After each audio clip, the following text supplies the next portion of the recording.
William Barr was installed as Attorney General specifically to turn the Department of Justice into an arm of the Trump Coverup. And we've seen him do exactly that. Barr has corrupted and politicized the Department of Justice, working hand in hand with Donald Trump to bend federal law enforcement to the president's will. Here are some of the ways Barr is helping Trump turn our democracy into a dictatorship. He intervened in the sentencing of Roger Stone, Trump's longtime confidant and advisor, who faces a prison sentence for obstructing Congress and witness tampering in connection with a Russia investigation. The day prosecutors announced they were seeking 7 to 9 years for Stone's sentencing, Trump called the sentence a horrible aberration and said that the prosecutors ought to be ashamed of themselves and were an insult to our country. A mere 24 hours later, after Trump's public tantrum, the Department of Justice announced it would change its sentencing recommendation for Stone. Stunning reversal in the sentencing recommendation for Trump confidant Roger Stone. Prosecutors had recommended 7 to 9 years for Stone's 7-count conviction in the Mueller investigation.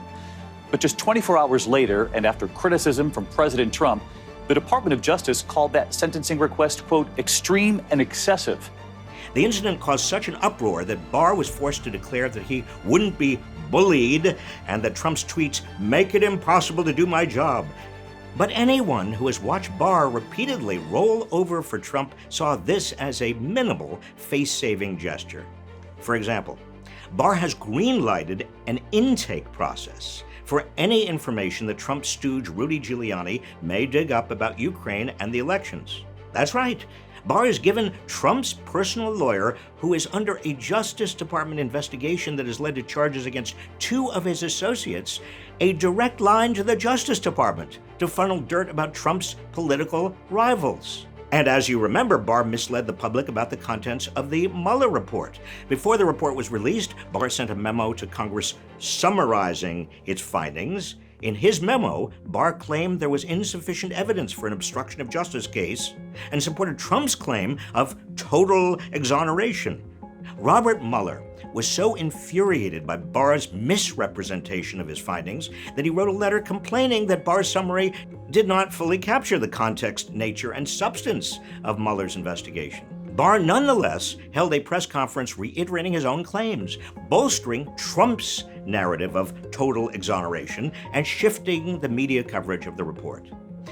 Barr refused to accept the findings of the Inspector General report investigating the origins of the Russia probe. In December, Inspector General Michael Horowitz released his report, finding that while the Russia probe was flawed in some respects, there was no evidence of political bias, and it was justified. This, of course, contradicts Trump's narrative that the Russia probe was launched by deep state partisan hacks determined to take him down. The day the Inspector General report was released, Barr called the Russia investigation a travesty and claimed that there were gross abuses and inexplicable behavior that is intolerable in the FBI, and that he thought there was bad faith in the investigation. It's unprecedented for the Attorney General of the United States to so vehemently disagree with the findings of an impartial Inspector General. Barr also buried the whistleblower complaint that kickstarted the impeachment inquiry and tried to keep it from reaching Congress. His Justice Department investigated the contents of the complaint within a narrow scope and wrapped up its investigation within a mere 3 weeks, finding no evidence of wrongdoing. Yet again, Barr was running interference to shield Trump from accountability. Trump says he has the legal right to meddle in cases handled by the Justice Department. That is totally wrong. If a president can punish enemies and reward friends through the administration of justice, there can be no justice. Justice requires impartial and equal treatment under the law. Partiality or inequality in deciding whom to prosecute and how to punish is tyranny, plain and simple. A half-century ago, I witnessed the near dissolution of justice under President Nixon. I served in the Justice Department when a bipartisan Congress resolved, after Nixon resigned, that what had occurred under Nixon would never happen again. But what occurred under Nixon is happening again. Like Nixon, Trump has usurped the independence of the Department of Justice for his own ends. But unlike Nixon, Trump won't resign. He has too many enablers, not just a shameful attorney general, but also shameless congressional Republicans who place a lower priority on justice than on satisfying the most vindictive and paranoid occupants of the White House in modern American history.